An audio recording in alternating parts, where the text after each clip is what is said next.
ओम नमो भगवते वासुदेवाय। ओम नमो नारायणाय। जय श्री राधे। जय माता दी। आप सभी का हमारे YouTube चैनल संस्कार संस्कृति में हार्दिक स्वागत है। आशा है आप सभी कुशल मंगल हो तथा स्वस्थ होंगे। इस वीडियो में आप जानेंगे पाप पूर्णिमा एकादशी की तिथि व मुहूर्त, इसकी व्रत कथा, पाप पूर्णिमा एकादशी का महत्व, व्रत विधि तथा पारण विधि। तो वीडियो में अंत तक बने रहे। वीडियो पसंद आए तो वीडियो को लाइक करें, कमेंट करें तथा सभी तक शेयर करें। यदि आप इस चैनल पर नए हैं तो चैनल को सब्सक्राइब करना ना भूलें। आइए आरंभ करते हैं। एकादशी तिथि का सनातन धर्म में विशेष महत्व है, इसलिए एकादशी को व्रत राज की उपाधि भी दी गई है, क्योंकि यह सभी व्रतों में सबसे श्रेष्ठ है।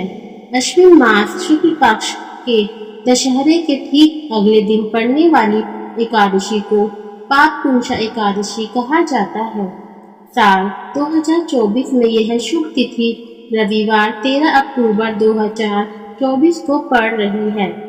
इस एकादशी का विधि पूर्वक व्रत करने से सभी पापों से मुक्ति मिल जाती है और मनोवांछित फल की प्राप्ति होती है।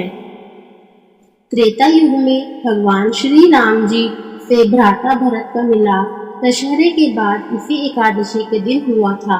मान्यता के अनुसार मनुष्य कठिन तपस्या करके जिस फल की कामना करता है, वह पाप पूर्णिमा एकादशी के दिन शेष नाग पर शयन करने वाले श्री हरि विष्णु की आराधना मात्र से वह फल मिल जाता है। आइए जानते हैं पाप पूर्णिमा एकादशी की तिथि व मुहूर्त। एकादशी तिथि प्रारंभ हो रही है 13 अक्टूबर 2024 को सुबह 9:08 से तथा एकादशी तिथि समाप्त होगी 14 अक्टूबर 2024 को सुबह 6:41 पर। पाप पूर्णिमा एकादशी का पारण समय रहेगा दोपहर 1:20 से दोपहर 3:43 तक। आइए जानते हैं पाप पूर्णिमा एकादशी की व्रत कथा।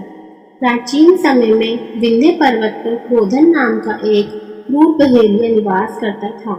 वह अपनी पूरी जिंदगी हिंसा, मद्यपान, लूटपाट, छल कपट जैसे बुरे कर्म करते हुए व्यतीत कर रहा था। अंतिम समय निकट आते ही उसे यमदूत दिखाई देने लगे, जिससे वह समझ गया कि उसका अंत निकट है। बहेलिया जिंदगी भर निर्दोष पशु और पक्षियों की हत्या करता रहा, मगर वह अपनी मौत से हमेशा डरता था। क्रूर बहेलिया मृत्यु भय से भयभीत स्थिति में महर्षि अंगिरा के आश्रम में पहुंचा और उनसे दया याचना करने लगा। महर्षि अंगिरा को बहेलिया पर दया आ गई और उन्होंने उसे पाप पूर्णिमा एकादशी का व्रत करने का आदेश दिया। बहेलिया ने पूरी श्रद्धा भाव से इस एकादशी का व्रत किया, जिससे बहेलिया के सभी पाप नष्ट हो गए और ईश्वर की कृपा से उसे मोक्ष की प्राप्ति हुई। आइए अब सुनते हैं पाप पूर्णिमा एकादशी का महत्व। पाप पूर्णिमा एकादशी का व्रत करने से एक सूर्य यज्ञ करने के बराबर फल मिलता है। इस दिन भगवान विष्णु के पद्म नाम स्वरूप की पूजा की जाती है। इस व्रत को नियम से करने पर 3 पीढ़ियों के पापों से मुक्ति मिल जाती है, मोक्ष की प्राप्ति होती है और चंद्रमा के बुरे प्रभाव को रोका जा सकता है। व्रत को करने के फल स्वरूप शुभ फलों की वर्षा होने लगती है। मनुष्य को यमलोक का दुख नहीं भोगना पड़ता। वैकुंठ धाम में श्री हरि के चरणों में स्थान मिलता है। इस व्रत का पुण्य लाभ व्रत करने वाले उपवासक के मातृ पक्ष और पितृ पक्ष के 10-10 पितरों को यमलोक से वैकुंठ धाम की ओर ले जाती है। पाप पूर्णिमा एकादशी व्रत पाप कर्मों से रक्षा करती है। उस दिन पवित्र नदियों में स्नान और सामर्थ्य के अनुसार दान करना चाहिए। इस दिन श्रद्धा और भक्ति भाव से पूजा करना चाहिए और ब्राह्मणों को दान व दक्षिणा देना चाहिए। इससे शरीर स्वस्थ व मन प्रफुल्लित रहता है। पाप पूर्णिमा एकादशी की व्रत विधि। पाप पूर्णिमा एकादशी व्रत के एक दिन पहले दशमी तिथि वाले दिन सूर्योदय से पहले भोजन ग्रहण कर ले। दशमी तिथि पर 7 धान्य अर्थात गेहूं, उड़द, मूंग, चना, जौ, चावल और मसूर की दाल नहीं खाएं। दशमी तिथि वाले दिन रात को भोजन ना करें, ताकि एकादशी वाले दिन आपके पेट में अन्न का एक भी अंश ना रहे। दशमी तिथि और एकादशी तिथि को जितना कम हो सके उतना कम बोले।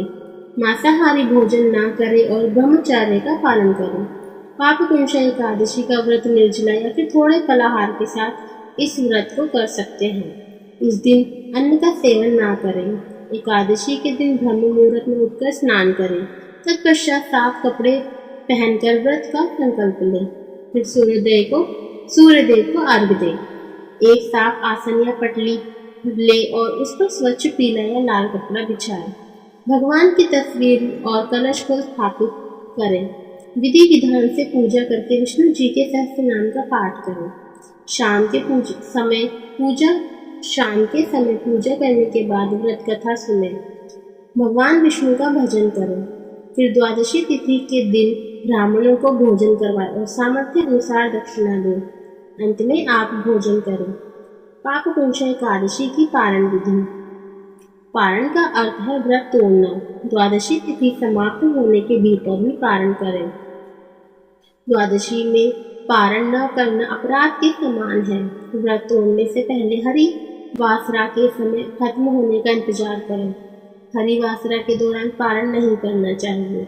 मध्याह्न के दौरान व्रत तोड़ने से बचें। व्रत तोड़ने का समय प्रातःकाल है। किसी कारणवश प्रातःकाल के दौरान व्रत नहीं तोड़ पाते हैं तो मध्याह्न के बाद व्रत खत्म करें।